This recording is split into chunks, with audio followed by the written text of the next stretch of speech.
F. Suite géométrique. Maintenant, on a déjà vu des suites et des séries arithmétiques ou juste même des suites ou des séries tout court. Maintenant, c'est quoi la différence lorsqu'on a une suite géométrique?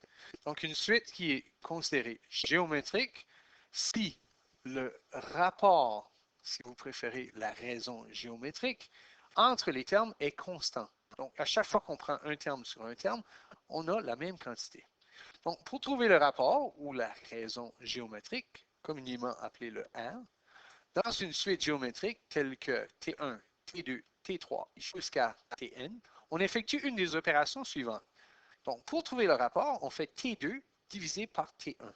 Ou on continue, on fait T3 divisé par T2, ou encore T4 divisé par T3. Donc, finalement, Tn sur Tn-1. C'est ça qui donne le rapport. Auparavant, on regardait pour la différence ou la raison arithmétique. Cette fois-ci, on regarde pour la raison géométrique. Donc, la petite différence. Une suite qui est finie. Bon, le terme le dit. Fini, ça veut dire qu'il y a un nombre fixe de termes. Dans une suite qui est infinie, ça veut dire qu'on a un nombre indéterminé de termes. Ça continue jusqu'à l'infini. Donc, détermine le type de suite et si elle est finie ou infinie. Donc, il y a deux questions. La première, est-ce que c'est une sorte de suite ou quelle sorte? Et la deuxième question qui se pose, c'est est-ce qu'elle est finie ou infinie? Donc, la première, quel genre? Qu'est-ce qu'on fait à chaque fois?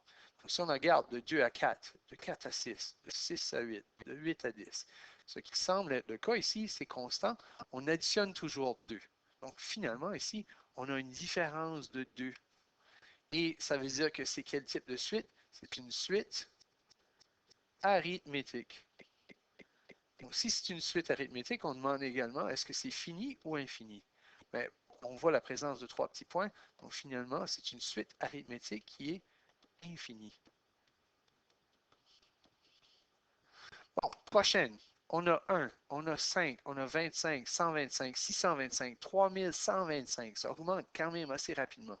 De 1 à 5, de 5 à 25, de 25 à 125. Qu'est-ce qu'on fait? Dans ce cas-ci, chacun des cas, on multiplie par 5. Donc, cette fois-ci, c'est une géométrique. Et est-ce qu'elle est finie ou infinie? Bon, en regardant à la fin ici, on peut voir que ça arrête. Donc, c'est une suite qui est finie. Donc, une suite géométrique finie. Et voilà. Maintenant, pour la prochaine, si on regarde, on a 0, 1, 4, 9, 16, 25. Donc, on augmente de 1, on augmente de 3, on augmente de 5. On a déjà vu ça quand ça augmente 1, 3, 5, 7. C'est un genre qu'on connaît déjà. Bon, mais finalement, qu'est-ce que c'est?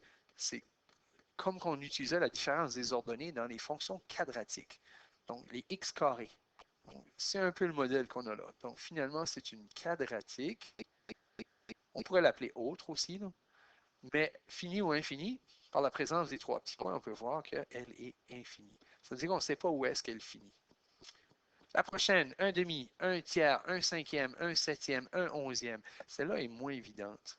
Parce qu'on va de 1 demi à 1 tiers, de 1 tiers à 1 cinquième. Donc, on saute de 2 à 3, 3 à 5, 5 à 7, 7 à 11. Elle est vraiment, vraiment pas évidente, celle-là. La prochaine serait 1 sur 13. La prochaine, pas 1 sur 15, 1 sur 17. Bon, est-ce que vous pouvez voir qu'est-ce qui se passe à chaque fois? La prochaine, 1 sur 19. Ensuite, je vais en faire quelques-uns. Prochaine, 21, non. 23, oui. Si vous avez remarqué, il n'y en a pas un des nombres que j'ai écrit jusqu'à maintenant qui est divisible par autre chose que lui-même. Donc, c'est des nombres premiers. Oups, c'est pas 21 qui est ici, mais bien 23. La prochaine, pas 25, pas 27, 29. Donc, c'est des nombres premiers. Donc, celle-ci, c'en est une autre, inconnue. C'est toutes des nombres premiers. Est-ce qu'elle est finie et infinie? Encore une fois, présence 3 petits points. Elle est infinie. Donc, une suite qui est autre, différents types, mais qui est infinie. Maintenant, la prochaine, on va de moins 10 à 5, de 5 à moins 5 demi, de moins 5 demi à 5 quarts, à moins 5 huitièmes, à 5 16e. Donc, OK, il y a une alternance. On peut voir que ça va positif, négatif, positif, négatif. Qu'est-ce qu'on a fait au 5 pour se rendre à moins 5 demi?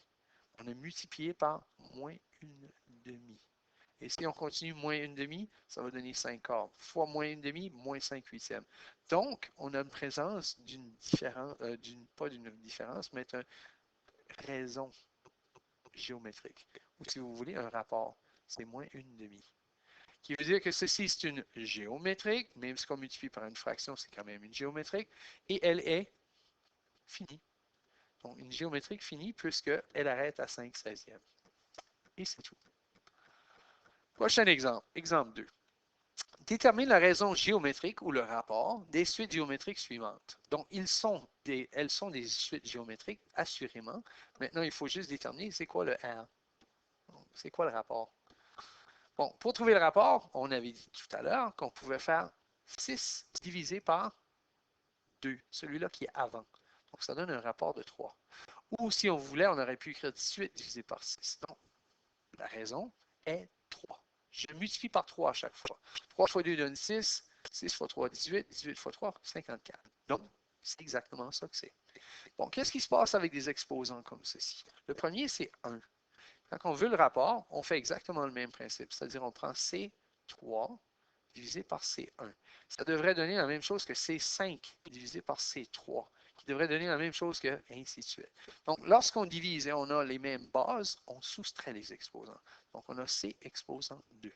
Et c'est vrai. C1 fois C2 donne C3, fois C2 donne C5, fois C2, et ainsi de suite. Donc, la réponse, la raison ou le rapport est C2. Prochain, on va de moins 625 à 125. De 125 à moins 25. De moins 25, lorsqu'on alterne positif-négatif, souvent on est en train de multiplier par quelque chose, c'est-à-dire un négatif. Mais quelle quantité? On peut voir qu'on diminue à chaque bond. On devient de moins en moins grand. Bon, pour trouver la raison géométrique ou le rapport, on va utiliser les deux derniers. Donc, je vais prendre 5, je vais diviser par moins 25. 5 divisé par moins 25 donne, il y a un facteur commun ici, je peux diviser tous les deux par une quantité qui est la même. Donc, je divise le haut par 5 et je divise le bas également par 5. C'est un facteur commun. 5 divisé par 5, ça donne 1. Et moins 25 divisé, bien, là, ce qui arrive, le négatif, il serait supposé être en bas. Mais une des règles mathématiques dit, on met soit en haut, soit au milieu. Donc, la raison ici, ou le rapport, la raison géométrique est de moins 1 cinquième. Donc, je multiplie par moins 1 cinquième à chaque fois. Donc, la formule du terme général d'une suite géométrique est T de n est égal à A, R, exposant n moins 1, où le n appartient à n étoiles. Bon, encore une fois, n étoiles, je veux dire 1, 2, 3, 4, et ainsi de suite. Donc, tous des entiers. T de n, qu'est-ce que ça signifie? Encore une fois, c'est la même chose qu'auparavant. C'est soit le terme général ou le nème terme. Le A, encore une fois, c'est le premier terme ou synonyme à T1. N, c'est le nombre de termes.